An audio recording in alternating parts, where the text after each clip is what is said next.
Muy buenas tardes, amigas y amigos de Brújula Internacional. Siempre estoy en el recorrido por los escenarios internacionales con el choque de las imágenes y la fuerza de las palabras. Terminó, como dice la prensa ecuatoriana, la era del presidente Correa. Rafael Correa creyó no solamente que podía gobernar Ecuador en la línea del socialismo del siglo XXI por 2 periodos, sino que quería también continuar con una reforma constitucional para ser presidente, como han sido otros eternamente, sin aceptar el criterio de que la democracia es alternabilidad y que tarde o temprano los gobiernos que quieren establecerse de manera autoritaria terminan cediendo a la práctica democrática y al interés del pueblo por cambiar. Vimos que en el caso de Brasil terminó la era de Lula y ahora inclusive dificultan la posibilidad de ser candidato a la presidencia. En Argentina los Kirchner quedaron cerrados en la historia y el peronismo también en esa versión quedó clausurado por candidatos nuevos, distintos, dados más a aceptar lo que el mundo quiere con la libertad de expresión, los derechos humanos, la libre empresa, lo que es precisamente el mandato de la sociedad occidental, porque el fracaso del comunismo y todos esos socialismos autoritarios la marcó precisamente Gorbachev, cerrando el modelo soviético y abriéndose con la perestroika y glasnost hacia lo que es la democracia occidental, con separación de poderes, con derechos humanos y con alternabilidad de elecciones. Precisamente en el caso de Chile también hay cambios electorales porque la gente quiere cambiar, alternar y nadie está llamado a ser en el gobierno permanente. En la esencia de la democracia es la alternabilidad con los programas y proyectos que casi siempre no se cumplen y la población quiere cambios. Es lo que ha ocurrido en Ecuador, donde a diferencia de otros países donde cambiaron los del partido, es el partido el que ha cambiado. Y el presidente que llevó precisamente Correa lo dejó solo a Correa y le negó la posibilidad de la reelección presidencial. Por eso ayer, en ese referéndum popular donde participó una gran parte de la población ecuatoriana, todas las preguntas que se le hicieron al pueblo las ganó el presidente Lenín Moreno, porque se ha distanciado totalmente de Correa y no quiere que Correa siga siendo más candidato presidencial, con lo cual se cerró la era de Correa en Ecuador y se abre lo que debe ser la alternabilidad, el combate de las ideas, la apertura, como lo está haciendo Moreno con la empresa privada y con las otras fuerzas políticas, porque no es bueno en un país dividir a los buenos y a los malos, los amigos y enemigos en función del gobierno, sino todos cumplen una función determinada y oposición y gobierno son parte del Estado.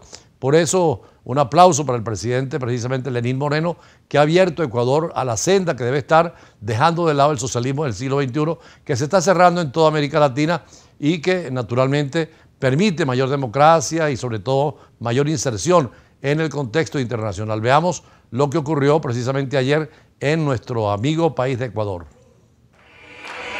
Ecuador aprobó el domingo en referendo suprimir la reelección indefinida. Según el conteo rápido del Consejo Nacional Electoral, un 64% de los electores votó por el sí en la principal pregunta de la consulta popular convocada por el presidente Lenín Moreno. Todos, comenzando por el gobierno, estamos obligados a concretar este mandato sin ninguna demora. Todos estamos obligados a respetar y a honrar la voz de nuestro pueblo, a ser consecuentes con esta clara y contundente victoria que ha tenido el sí. El resultado cierra el camino al expresidente Rafael Correa para un eventual regreso al poder. No obstante, el exmandatario de izquierda, que impulsaba la campaña por el no, celebró que su movimiento haya obtenido el 36%, en una lucha que consideró desigual. Correa, que alega persecución y hostigamiento en su contra, acusa al presidente Moreno de traidor y de querer usar el referendo para inhabilitarle por la vía judicial. El plebiscito es el más reciente capítulo en una ácida disputa entre Correa y Moreno, quienes fueron aliados durante años. Pero desde que llegó al poder en mayo pasado, Moreno se convirtió en un fuerte crítico de su antecesor, al que acusa de haber derrochado la renta petrolera y de haber liderado un gobierno corrupto. Es la situación que se plantea en América Latina de cambios electorales, incluso en Costa Rica, que también hubo elecciones, como allí hay un sistema de doble vuelta, no lograron la candidatura que estaban en juego, la mayoría necesaria, pero se nota que quieren cambio también los costarricenses. y allí también lo que es una fuerza política nueva en América Latina, los evangélicos, el sector protestante, inclusionando en política, logra triunfos extraordinarios, como lo ha hecho en Honduras y en otras partes de América Latina, y en Costa Rica veremos qué va a pasar en la segunda vuelta, pero en un ambiente de plena democracia. Recordemos que Costa Rica es el único país latinoamericano que eliminó el ejército en 1948, lo convirtió los cuarteles en escuelas y a los militares los asimiló a otras carreras y a otras funciones más productivas, según lo decían en su tiempo, y hasta ahora no tiene ejército. Costa Rica, un modelo de democracia preocupada también por el tema del medio ambiente y una democracia que vimos plural y además clara y transparente, con un consejo electoral donde no hay duda de esos resultados.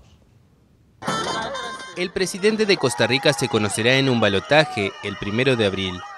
El diputado Fabricio Alvarado encabezó las elecciones del domingo. Tras el conteo de más del 86%, el predicador evangélico opuesto al matrimonio homosexual obtuvo un 24,78% de los votos. Pese a que no pasaba del 3% de las encuestas en diciembre, Alvarado se proyectó como favorito en enero, cuando se opuso a una opinión de la Corte Interamericana de Derechos Humanos a favor del matrimonio homosexual. Su rival en el balotaje será el exministro de Trabajo Carlos Alvarado. El candidato del partido oficialista de centroizquierda, Acción Ciudadana, logró el 21,74% de los sufragios.